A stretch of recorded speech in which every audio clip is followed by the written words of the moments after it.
Now, the conversation we're going to have is, I say about the benefits of buying and selling secondhand clothes, which it absolutely is, but it's also about looking at life a little bit differently, about looking at the things around us a little bit differently. I'm going to be talking to an expert, an international interiors therapist, which I never knew what that meant, but basically someone who teaches her clients to look differently at the things that they keep around us and how our possessions, how our objects can have a positive or a negative impact on us, our mental health, our relationships, our home life, our outlook on life.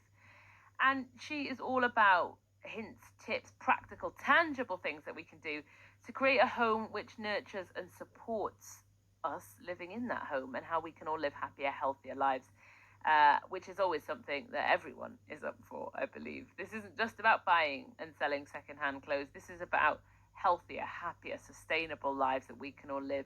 Suzanne Roynan, welcome to the BBC. Salma, thank you. What a wonderful introduction. Thank you. Listen, the introduction writes itself, so I barely had to do anything. And I'm so fascinated to have a conversation with you, actually, because I've been thinking about the fashion industry a lot and what it means for the climate and for the world to be buying into quick fashion and fast fashion. But also, I do want to know how I can make my environment better and how I can live a healthier and happier life, which I think, Suzanne, is something everyone has been considering as we come out of lockdown and the year and a bit that we've just had, right? Oh, you're absolutely right. I mean, if the one thing that lockdown showed people was whether they had a home which supported them or a home which really didn't. And, you can almost measure it by looking at the people who've kind of come through lockdown and they're feeling fantastic and they've really relished it. And then those who have been fighting for every moment and absolutely just desperate to get back to normal life. Because what lockdown did is it showed us where those homes weren't supporting us. And for years, people have been, hiding from that because they had blamed their stress on work or the commute or whatever. And then when they were stuck at home, they realised the stress was still there. And it's kind of, okay, what's going on here? And what is going on, Suzanne? What is causing us stress in our lives that could just be in our homes? There are so many things, but what it really boils down to is how you respond to the things around you. Now, you might have something that was given to you by an ex, for example, and you think, oh yeah, I really like that. It's something that you need, it's something that you use. But on a subconscious level, it will always attach you back to that former relationship. And that might not have ended well. And it's a sort of a little poison that sort of sneaks in underneath quite toxically.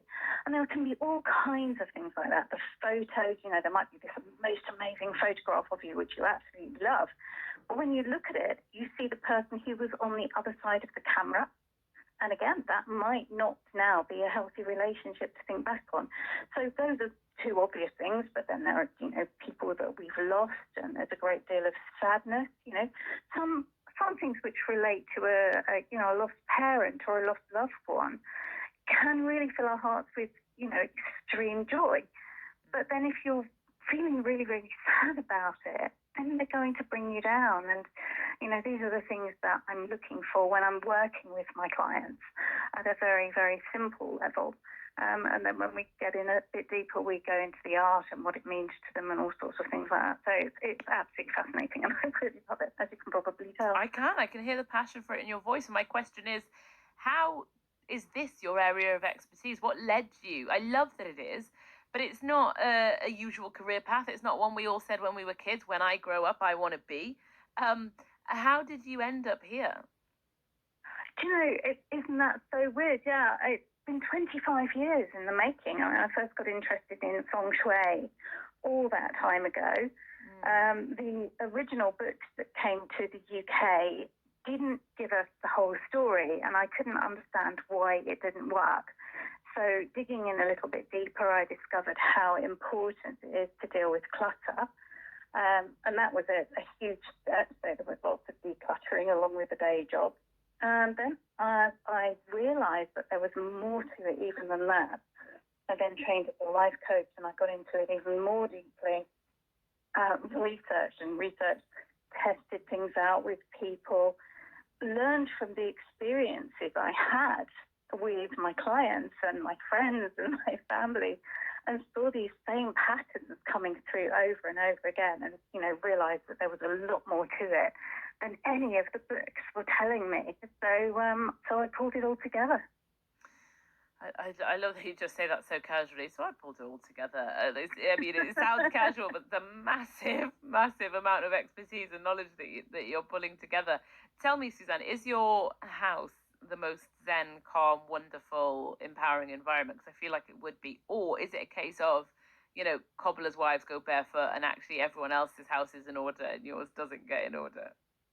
I absolutely love my home. I really do. I was away for a couple of weeks, and I went back there, and I walked through the door, and it was like all of the stress, all of the pain and the worry and the concern, because there'd been some stuff going on, and it just dropped away. And I just looked around and I thought, I love it here. And when I talk about, a lovely, calm, wonderful home that supports and nurtures you, that doesn't mean it's empty and totally minimalist. I mean, my home is full of things that I really love that just make me smile whenever I see them. And, if something then doesn't fit the bill, if, the energy changes around it, if you like, then I don't hang on to it. I'm not attached to it in such a way that I'd keep something that makes me feel sad. Right. So it's always very, very good to go. I think you've got to walk your talk in what I do. If I wasn't delighted to be at home all the time that I'm there, then I wouldn't be doing a good job, really. Yeah, absolutely. And I want to talk to you now, Suzanne, about the benefits of buying and selling secondhand clothes, because we are having more conversations about sustainable fashion and thrift shop buying and charity shop buying. But tell me first, what are the benefits of buying and selling secondhand clothes? Why should we be doing this now? Why should we be focusing on this? Well, you've got to think first and foremost about the sustainability of it, really, because, we're in a world with finite resources, and every time new garments are made, there are issues with energy, raw materials, packaging, shipping, just transporting clothes and fabric around the globe. There's just this mind-boggling amount of energy that goes into it. And every part of that process is going to have a detrimental impact on the environment. You've got the greenhouse gases, you've got the industrial water consumption, deforestation, pollution, every single thing. So every time we recycle, repurpose, reuse an item, whether it's clothing or anything else, that's one less thing that's having to be made elsewhere and shipped in. And, I'm really excited to be working with the Shpock organisation on their sustainable spring clean, which is what we're talking about with wardrobes and so on, because basically it's just opening this whole world up and saying, okay, look, if you've got stuff that still has a value, that is still going to work for somebody else, well, you've got the option there to sell it, bring more money back into your pocket, keep it going around in your economy, as opposed to just handing it over to the nearest fashion retailer, because why would you not want to do that? Right, exactly. And let's just talk for a second about the socioeconomic side of buying and selling secondhand clothes, because this isn't just, there is a massive argument there about sustainability, isn't there? But there's also an economic argument there. I grew up I got all my clothes from Oxfam and loved them. And especially as so many people are coming out of a pandemic in really hard economic times. There are so many people struggling, and working sustainably like this, you're supporting the circular economy, so you're keeping the money out of big organisations and keeping it with the people, if you like. You're saving on energy resources, you're saving on wear, and you're able to get really great quality stuff at a much reduced price, so that it's just having a second life. It's loved once again, if you like. You know, I heard someone talk about clothes in that way, and saying that when they buy in vintage shops or they buy in secondhand shops, in charity shops, the clothes have been loved before. Someone has said, "Oh, this dress is my favorite. It makes me feel so good when I wear it. It has a history and a story behind it in a way that clothes that you buy in shops that are straight out of the factory don't have." Well, that's right. And wasn't the whole initial love for vintage when it came in a few years ago about having something that was different? Because everybody was wearing the same outfit. You went to a club, you went to a party, there were 3 or 4 people in that same dress. Really awkward. Worse still at a wedding, I can tell you. Yeah. Done that. so, so if you rock up in something that's unique, because if you've got it from a charity shop, if you've got it from an app, if you've got it from a thrift store or a vintage store, there's nobody else who's going to be in that outfit at that time, and it's going to take away your thunder. And I think that's something quite nice to consider as well. Yeah, I don't think about anyone taking away your thunder, but an interesting perspective for sure. Suzanne, I wanted to ask you, what do you think for all of our listeners who are tuned in right now? They're looking around their living rooms, thinking, "Is this place making me the happiest, the most content, the most empowered?" What is the thing that you think that they can do to start changing that? I think the first thing to do is do exactly as you said. Look around, look at every single thing, and just ask yourself, how does this make me feel? What's the immediate thought? Does it remind you of something that's annoyed you? Do you still have mugs in your cupboard that came from a job you hated? That's one simple thing. People will leave a job and they go off with a cardboard box, don't they? They put everything from the desk and the stapler and their mug, and off they go home. And the mug goes in the cupboard. But every time they look at it, they're thinking of that job that they left. Yeah. That's not healthy. So, move it on. Pass it on to somebody else, pass it to a charity shop. If you really, really hated it, chuck it in the bin. And if you really, really hated it, smash it and then chuck it in the bin. Well, there's that too, but I don't like to encourage too much violence. But yes, so start looking around you and noticing how things make you feel, and then work out what the best thing is to do with them. Do they have a value? Therefore, can you sell it? Is there, yes, a value, but it would be better off at a charity shop? Work it through. Perhaps there's somebody that you know who would really love that thing. And what I've realised over all of these years of doing interior therapy is that there are 5 main reasons for people keeping things that they really don't need. And it's sort of habit, fear, guilt, confusion. And the last one's really horrible because it's spite. And there are certainly people who will keep things in order to prevent somebody else from having them. And again, that's a really nasty energy to have around you, because whenever you look at it, you'll know that they wanted it and you probably shouldn't really have it. And you know what? You mentioned that about a negative energy. There is some people that just think that's rubbish, but actually objects do hold energies, don't they? And they do come with heavy emotions. They really do, yeah. And I think, yes, there will be people who will be listening right now and saying, "Oh, he's talking a load of hooey." Well, yeah, but I bet there's something in your house that makes you miserable. And if that's the case, empower yourself to just not have it around you anymore, because it will just niggle at your subconscious every time you see it. And if it's not there to niggle at you anymore, life just gets that tiny bit happier. Because memories are so tied up in our physical objects and our spaces. I sometimes walk through London and I see ghosts of myself and exes or friends or people who aren't in my life anymore on every street corner, and it just makes me go, God, you just see. And there's some places that I avoid, that I don't go to, because I don't want the memories that are associated with that. There's some objects that I had to chuck. There's some objects that I've burned, Suzanne, in the past, because there's memories tied in with that. Yeah, there's often a real healthy thing to do with burning stuff, especially old letters. That's one thing that I would encourage. If there's letters or court papers, divorce papers, once all of that's done and everything's sorted out, if you've got the opportunity to burn the whole lot, then it's a great thing to do just to cleanse that from you. But, talking about walking through London and those memories, and I bet there are songs as well that you'll hear that will immediately transport you back.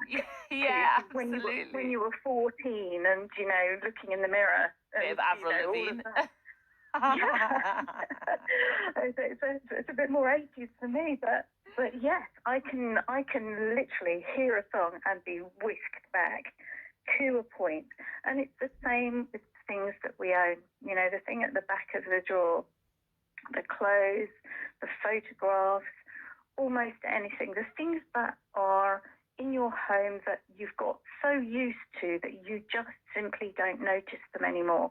But they can just be, sending out those little vibes, and some of them would be great, and some of them would be not so good. And it would be the not so good ones I'd recommend passing on to somebody else. Suzanne, does that count for digital memories and digital things that are accumulating? Is it the same? I think so, yes. I mean, that's one of the things that I do recommend that my clients do is a big old digital detox. If you think about Facebook, for example, and, if you meet somebody new, what's the first thing you do? You scroll back through their photos, don't you? It's just like, natural, isn't it? Natural curiosity or nosiness. Who's that? Exactly. And, again, if I'm working with a client who's very keen to meet somebody new, I'll say to them, you have really got to clear the energy of the exes so that you're actually ready. You're in an emotionally prepared state to meet somebody else. You're in your strongest, best world. And you really can't do that if you've got the chains that are attaching you to people from your past and situations which still cause you pain. Of course, there are things that will have happened in everybody's lives that will always be immensely painful. Yeah. But you've got to choose whether you're constantly reminded of those things. And that's a big decision to make a lot of the time. And that's why it's so useful to have somebody like me helping. And speaking of big decisions, what about people who have experienced real sadness, grief, trauma in a specific house? Surely then, if we're going to go by your arguments, which are, I think, perfectly valid, by the way, there's a theory then for moving house completely. Yeah, I would say so. When I'm working with divorcees, and I work with a lot of divorce coaches and some solicitors as well, and, you get in the situation where they'll fight to the teeth to keep the marital home. And yet that marital home is filled with so much angst and hurt and pain. And, it's not unusual that the person who travels light is often the guy who leaves almost with nothing but the suitcase in his car. And before you know it, he's moved on, he's having a ball, he's met somebody new, he might even have another family, where the person who's back in the marital home is struggling, is angry, is resentful, nothing seems to go quite right. Of course, I'm generalising here, but it does seem to happen an awful lot. So, one of the things that when I'm working with divorce coaches, we're supporting their clients to just look differently at how things might be in 5 years' time. Is it still going to be healthy to be living in that house that you shared with your ex? Or actually, is it better for you, maybe you and the kids, to have a fresh start, maybe in the same area, but in a house which is yours and it doesn't have the energy of your ex in it? Yeah, absolutely. And I think for some people, Suzanne, it's quite overwhelming, isn't it, to start confronting all of that, because once you start, it snowballs, doesn't it? It's a bit like opening Pandora's box. Yeah, it is. And, it's messy, it's draining, it's totally liberating, watching it happen and being part of it. I've been working with a lady who's made the very, very brave decision. She's a lady in her 80s.